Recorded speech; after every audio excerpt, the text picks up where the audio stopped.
SANDHAN, All Gujarat Integrated Classroom. સેટેલાઇટના માધ્યમથી જોડતી કડી એટલે સંધાન.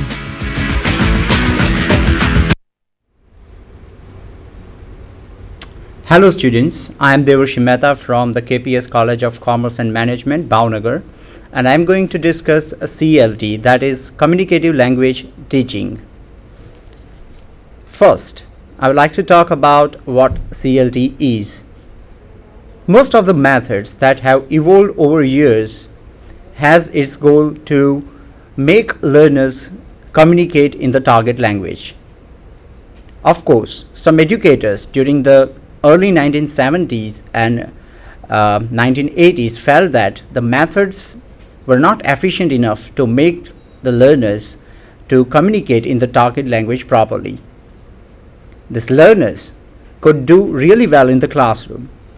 They could read the lessons properly, they could answer the questions really well, but when it came to talking or using the target language in day-to-day conversations, they could not, or they could not do really well. And that's why this concept evolved, the concept of communicative competence. Actually, the concept of communicative competence was given by Dalheims in 1960s. So let's have a look at the screen first. Now, as you see the screen, you can see there are 4 components of communicative competence. Communicative competence means your ability to communicate in day-to-day situations. The first is GC, that is grammatical competence. Grammatical competence means your mastery over the linguistic structures, your mastery over the grammar of the target language.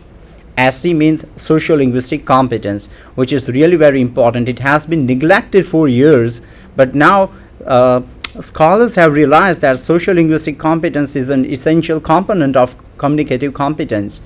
Socio-linguistic competence is concerned with appropriacy level of your language. For example, suppose sometimes students are in the habit of translating certain Gujarati sentences into English. Of course, they translate them really well, accurately, but when it comes to translating them appropriately, they definitely commit certain errors. So, for example, let's look at some Gujarati sentences and let's translate them into English and see what blunders we make when we translate sentences like this. For example, a Gujarati sentence like Hun navo chu, when it is translated into English, it reads I am new. Mane anubhav nathi. When it is translated into English, it reads I have no experience. And mari sathe cooperate karo, ka to mari sathe madad karo, mari madad karo, and we translate it in this way. Please cooperate with me. Now, when a Gujarati person or when any Indian person translates these sentences into English and utters these sentences before an American lady who is standing in a corner, he is giving a wrong signal. That means she might misinterpret his sentences, which are grammatically correct but not appropriate in the situation. Then DC, that is discourse competence. It's all about learning how to connect your sentences and how to create a unified text, written or spoken. And the last is strategic competence, which is really very important. The strategic competence is concerned with your communicative strategies, verbal or non-verbal, which you generally use when you are communicating with people. For example, let's say sometimes you don't remember the word and you use gestures. For example, the plane took shh, that's what you do, and generally people talk that way. For example, you are talking to somebody and the person doesn't remember the word and then he tries to paraphrase or he tries to circumlocute. That is what is really important, and people must learn these techniques if they want to communicate really well. So let's have a look at the class where communicative teaching is practiced, and let's see what we observe there. And as we observe, we'll also study the underlying principles behind each and every activity. So can we have a look at the next slide, please? What do we observe? The first is the teacher distributes a handout that has a copy of a sports column from a recent newspaper. something really innovative, that a teacher enters the classroom and gives a copy of a sports column to his or her students, and the students have to go through this sports column and they have to read it properly. Now what is happening here is the teacher is trying to expose the students to the authentic language, the language that is really in use, and that is what is really important. The students are learning the language which is in use, not the language that should be in use nowadays. As we know that there is a category like we say descriptive grammar and prescriptive grammar. So descriptive grammar deals with the language, it gives examples from the day-to-day conversations, and that is really important because that's what we are trying to teach our students, that how to communicate, how to use the target language in day-to-day communication. And when they read this handout, they are actually reading a piece of writing which is generally written by people, that means the language that is in use. Then let's have a look at the second thing that we observe in the classroom, that is the teacher tells the students to underline the reporter's views and predictions. An interesting activity, and students actually they really enjoy this activity when they underline the views and predictions made by the reporter, because actually they are trying to find out or figure out what the speaker's intention is, what the writer's intention is, and figuring out the intention of the speaker or the writer is one of the features and one of the important characteristics of being communicatively competent. Then the third thing is the teacher gives the students the directions for the activity in the target language. That is really important. Formerly, in some other methods, directions and instructions were given in Gujarati or in the mother tongue, but now instructions are given in the target language, and that is really important. That means that is real communication.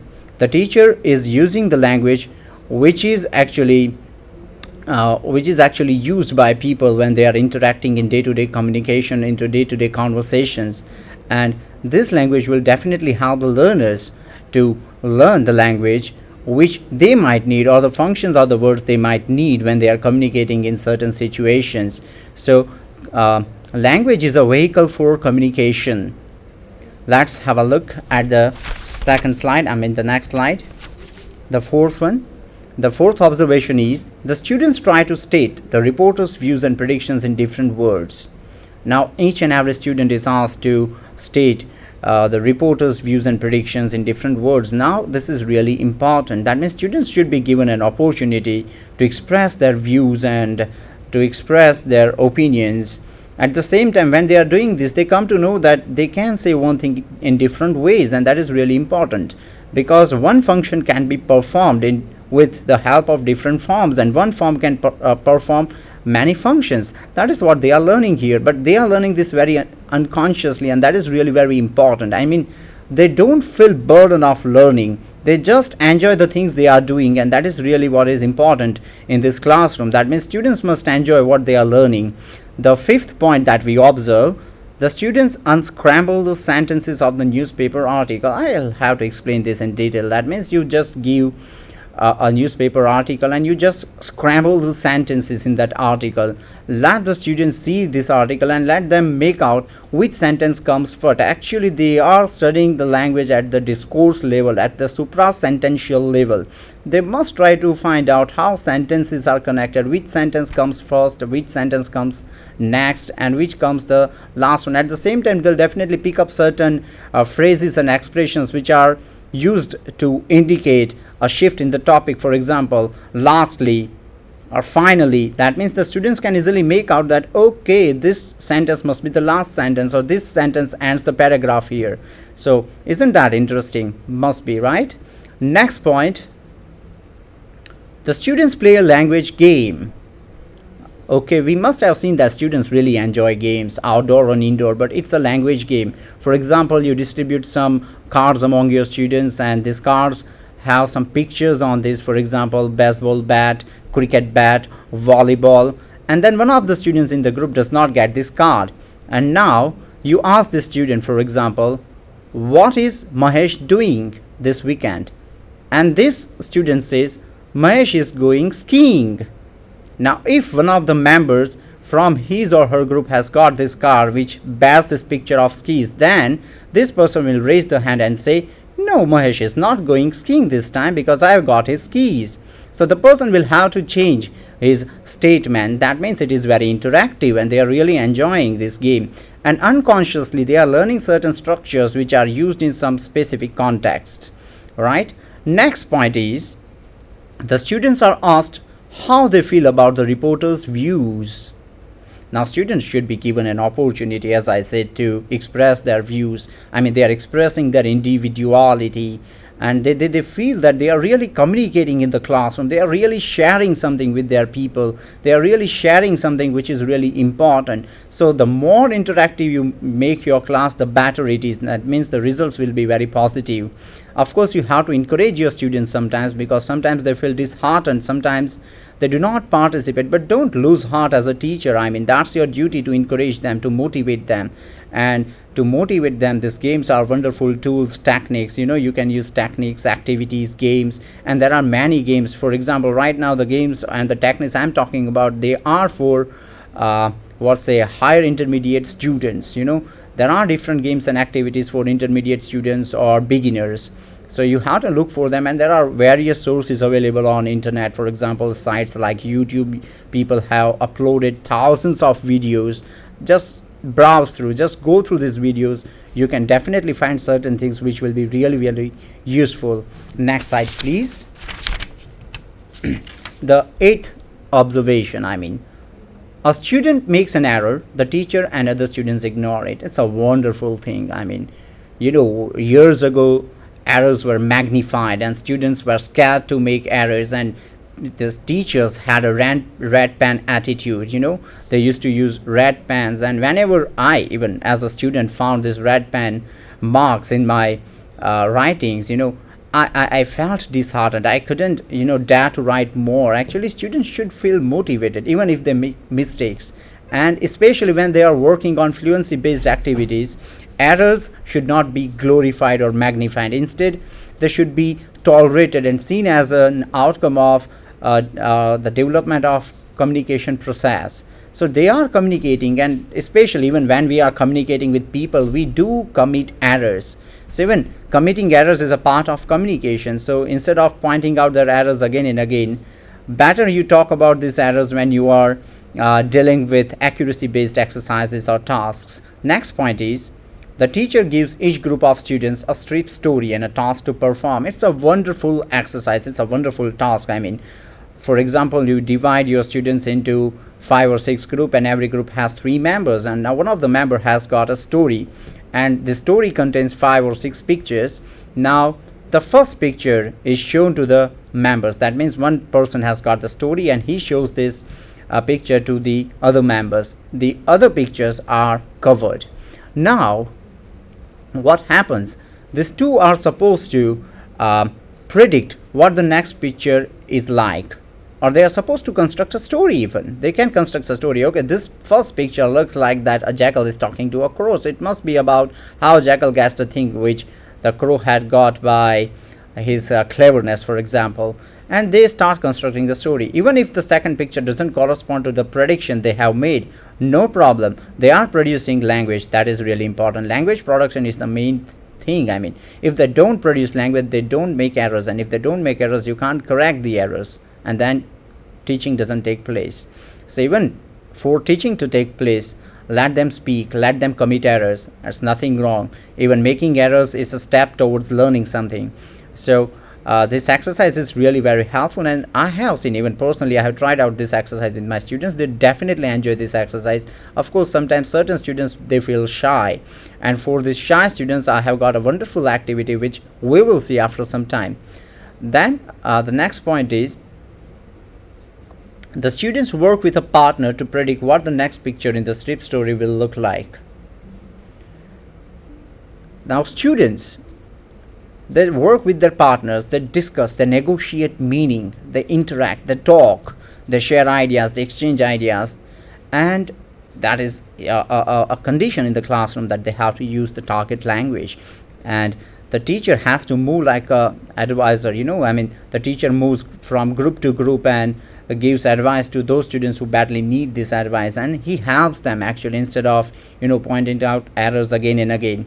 So when he moves from group to group, he notices how students perform, how they talk, and that is really important. So I mean, when the students are talking, when they are trying to figure out what the next picture will look like, they are using the language in a way which is something which we rarely see in the classroom. That means they are using it the way it is used in day-to-day communication, because it is a game for them. They are actually not learning a subject, they are not very conscious about this.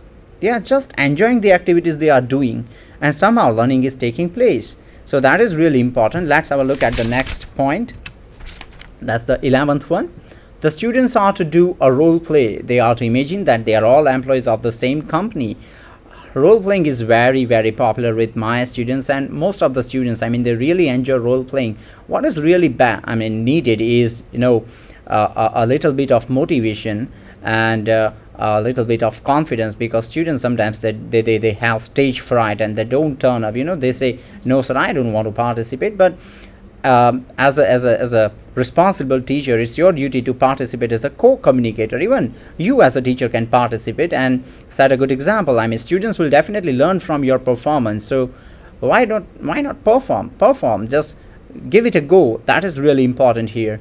So role playing is very important. At the same time, students they feel that they need to learn certain words and expressions which can help them communicate effectively in certain situations. For example, I have observed that whenever we ask a question like, or a greeting like, how do you do, most of the students, they say, ha, I'm fine. Now this is really ridiculous, because I'm trying to say that the correct reply to how do you do is how do you do, and they can learn all these things when they communicate, when they feel that okay, they need to learn certain things if they want to communicate in certain situations, certain expressions. And every time every time you're not asked this question, how do you do, how are you, people might ask, for example, how's life, how's the things. That is something really informal, and it might sound grammatically incorrect, how's the things, but that is how people inquire about your health. That is how people greet you. Everything all right?